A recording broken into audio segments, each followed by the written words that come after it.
Race bans are exceedingly rare in Formula One, with a mere quintet of drivers in World Championship history forced to sit out due to official FIA sanctions.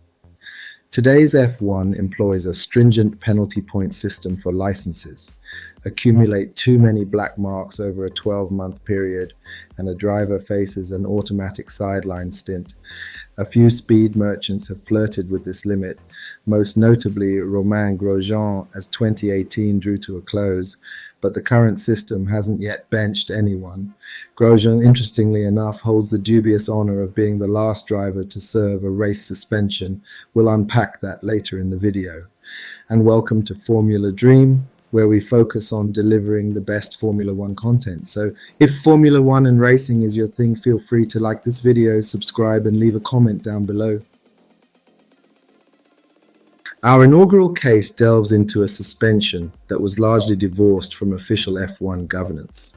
In 1978, rookie Ricardo Patrese found himself in hot water, with several seasoned competitors following a tragic incident at the Italian Grand Prix that claimed Ronnie Peterson's life. Upon arriving at Watkins Glen for the subsequent race, Patrese received a startling message from Bernie Ecclestone. A cadre of leading drivers, including James Hunt, Mario Andretti, Niki Lauda, and Emerson Fittipaldi, had taken it upon themselves to educate the young Italian. Holding Patrese culpable for the Monza accident, they declared he would be barred from the American race. Their ultimatum was clear. Either Patrese acquiesced to this unofficial sanction, or they would boycott the event. Patrese and his Arrows team didn't take this lying down. They sought legal counsel with a local judge assuring them they had solid grounds to contest the driver's actions. However, in a surprising turn, Arrows ultimately opted to withdraw Patrese's car from the race. Despite this early career hiccup, Patrese went on to compete in a staggering 256 Grand Prix, a record that stood for nearly 15 years. Reflecting on the incident, Patrese believes it fostered greater maturity and determination, ultimately making him a better driver. However, he remains steadfast in refuting any insinuation that he was a dangerous driver in need of the veteran's disciplinary action. Talk about trial by fire in the fast-paced world of F1. Our next incident takes us to 1989, marking a decade-long gap since the previous race suspension. This time, it involved an official sanction against none other than Nigel Mansel. During the Portuguese Grand Prix, Mansell found himself in hot water after reversing in the pit lane. He had overshot his pit box and rather than risk his mechanic's safety, chose to maneuver around them. This unorthodox move earned Mansell a black flag. But here's where it gets interesting. Mansell maintained he neither spotted the black flag nor saw Ferrari's pit board. He argued that even if the team had tried to radio him, the thunderous roar of his V12 engine, coupled with his intense battle with Ayrton Senna, would have drowned out any message. The plot thickened when Mansell and Senna later collided, effectively ending both their races. The stewards took a dim view of this sequence of events, a driver seemingly ignoring a black flag and then tangling with a championship contender was a bridge too far. The verdict? Mansell was handed a one-race suspension for the upcoming event at Jerez. Ferrari, still contesting the decision as the Spanish GP weekend kicked off, opted not to field a replacement alongside Gerhard Berger. Talk about a Formula One soap opera. Don't forget to like and sub. Now it is time to delve into the tumultuous 1994 F1 season, where 3 out of the 5 drivers who faced race suspensions found themselves in hot water. First up, Ide Irvine. The drama unfolded at the Brazilian Grand Prix, where Irvine inadvertently sparked a 4-car pileup involving Jos Verstappen, Martin Brundle, and Eric Bernard. Initially, the stewards slapped Irvine with a 1-race suspension.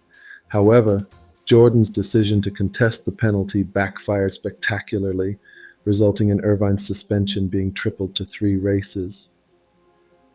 Talk about a cautionary tale for teams considering challenging FIA rulings. Irvine, for his part, staunchly maintained his innocence. He argued that the four-car melee was a result of Brundle's McLaren choosing an inopportune moment to malfunction, causing a sudden bunching up. Intriguingly, Irvine also posited that his previous year's dust-up with Ayrton Senna at the Japanese Grand Prix might have influenced the official's decision.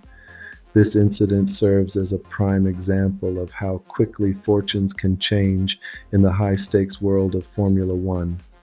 One moment you're racing, the next you're watching from the sidelines for a quarter of the season. The 1994 F1 season was a political minefield, and Michael Schumacher found himself at the center of a controversy that would see him serve a suspension after Häkkinen, despite his infraction occurring earlier. At Silverstone, Schumacher raised eyebrows by overtaking Damon Hill during the formation lap, then doubling down after an aborted start. By the book, this should have relegated Schumacher to the back of the grid. However, in a twist worthy of a courtroom drama, it emerged that the British Grand Prix officials were oblivious to this rule, leading to their own reprimand from the FIA. The plot thickened 13 laps in when Schumacher received a penalty. Initial confusion arose as it was announced as a 5-second penalty, forming the crux of Benetton's defense for not calling Schumacher in. This misinterpretation came to light when it was revealed that any time penalty before the final 12 laps had to be served in the pits. After 7 laps of non-compliance, Schumacher was shown the black flag, which he claimed to have missed, seeing only his number 5 displayed. Benetton's appeal delayed the hearing until after the Belgian Grand Prix, where Schumacher ironically claimed victory only to be disqualified on technical grounds. His 2-race ban from Silverstone was upheld, sidelining him for the Italian and Portuguese Grands Prix, both clinched by Damon Hill. Benetton's points tally during his absence? A mere 2 points. Jumping straight into the Häkkinen saga, a tale that unfolded across 2 Grand Prix weekends in 1994. At the British Grand Prix, Häkkinen, along with Rubens Barrichello, found themselves on thin ice after a seemingly innocuous final lap incident. The stewards, not taking any chances, slapped them with suspended penalties. Fast forward to the German Grand Prix, and Häkkinen wasted no time in activating that suspension. In a moment of high drama, the flying Finn triggered a multi-car pileup at the very first turn. After a tangle with David Coulthard's Williams, Häkkinen's car went on a wild ride across the track, setting off a domino effect that engulfed several other cars. The chaos was so intense that some drivers at the back of the grid had already collided before they'd even crossed the starting line. Talk about a false start. Häkkinen, to his credit, took the penalty on the chin, though he did raise an eyebrow at its severity. McLaren, perhaps sensing discretion was the better part of valor, decided not to contest the ruling. The 1997 F1 season is often remembered for the dramatic Schumacher-Villeneuve showdown in the title Decider, where Schumacher's collision with Villeneuve cost him his runner-up spot in the championship. However, there's another intriguing tale involving Villeneuve that often flies under the radar. At the Japanese Grand Prix, Villeneuve found himself in hot water for a yellow flag infraction during final practice. While he wasn't alone in this, 5 other drivers, including Schumacher, were also accused. Villeneuve was the only one with a suspended ban already hanging over his head due to 3 previous missteps.